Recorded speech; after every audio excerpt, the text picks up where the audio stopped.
Hello, I'm Chris Williams. I've been blogging on YouTube practically every day since mid-August 2009, and it's fair to say, like most people, I get very few viewers, because I'm not in this for the viewers, I'm in this to build my confidence, but I have Asperger's syndrome. But in the days before I created this blog that you're watching now, I had a massive surge in viewers for 2 consecutive videos, and that meant that there was one stage where I had 800 people watching me in one day. Amazing. And as I'm going to be saying in this blog, I had some exams to do today, and I was thinking about alleviating my stress on the run up to the exams by posting a video before the exams. So work on the video and then post it before the exams and then go off to the exams rather than doing some last minute revision. But what did I find? I found that YouTube was down for essential maintenance. Typical. Okay, on with my video blog then.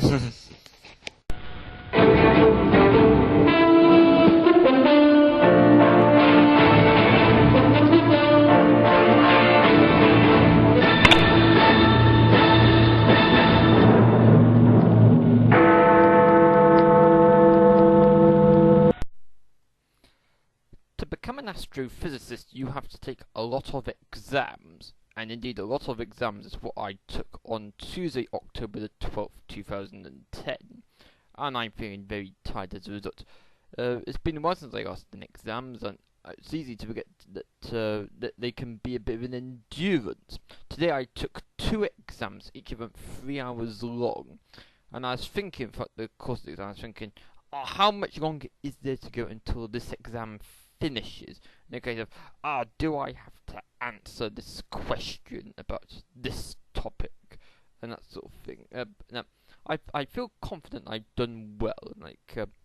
There were some parts of the question, particularly the 2 exams I've done. The first one, the hardest one, was about quantum physics, and I answered all the questions, but I had to leave some gaps here and there on the harder sections because I find that my proofs, and it says things like prove that this leads to this, because I wasn't able to come up with the goods on that, and I substituted what was on a question paper into the standard format equation that you associate with that branch of physics.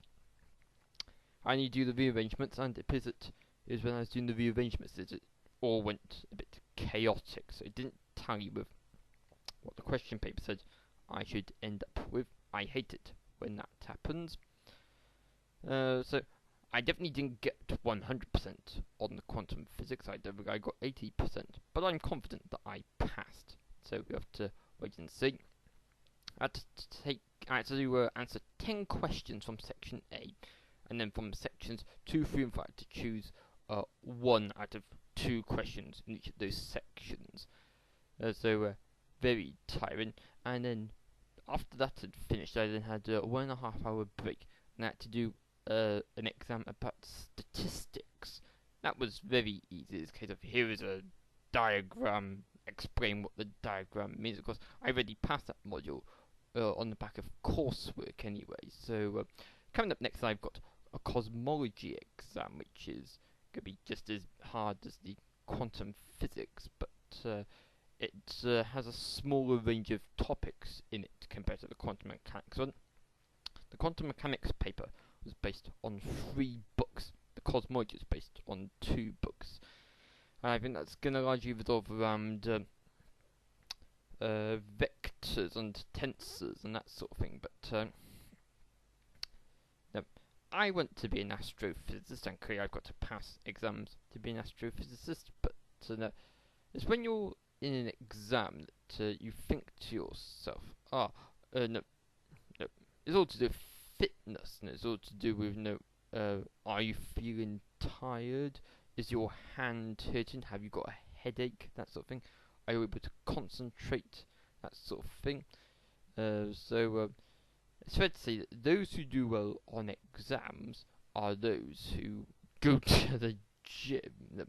Going to the gym has got nothing to do with knowledge, but it appears that you have to be fit for your exam environment if you are to do well in the exams. I remember the last time I'd done 3 hour long exams before today's lots of 3 hour exams was A-level economics. I remember GCSE economics was 3 hours long as well. I came over feeling dizzy in that because I had to do it in my school uniform in the height of summer. So that really wasn't an endurance exam.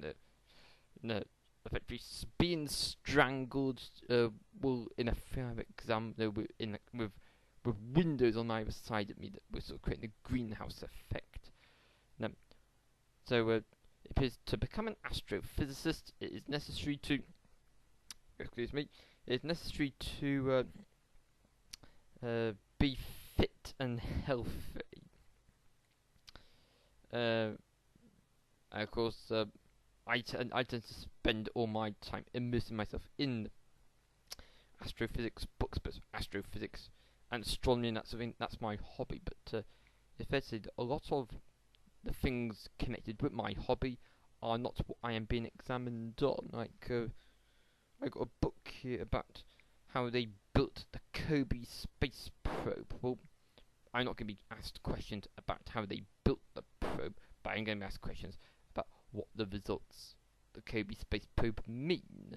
Because even this book doesn't explain in this book explains it in too simple a language compared to what you need to get an astrophysics degree. So, oh well, that was the end of my first day of exams, and as I said, I've got cosmology coming next, and then another exam, proper astrophysics exam, a week on from when I record this blog. So, so this blog is mainly for those who watch me on a daily basis. I don't think I'm going to be getting much attention for this video from those who have just dipped in to see me on the off chance. But if you're taking exams yourself, good luck with your exams, and heed my advice that to do well in an exam,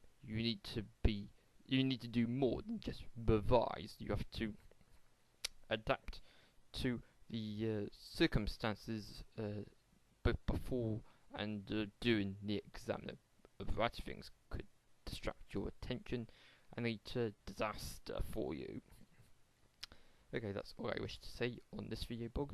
Join for more videos. Join for more of my videos over the next few days, weeks, and months. I blog on a daily basis.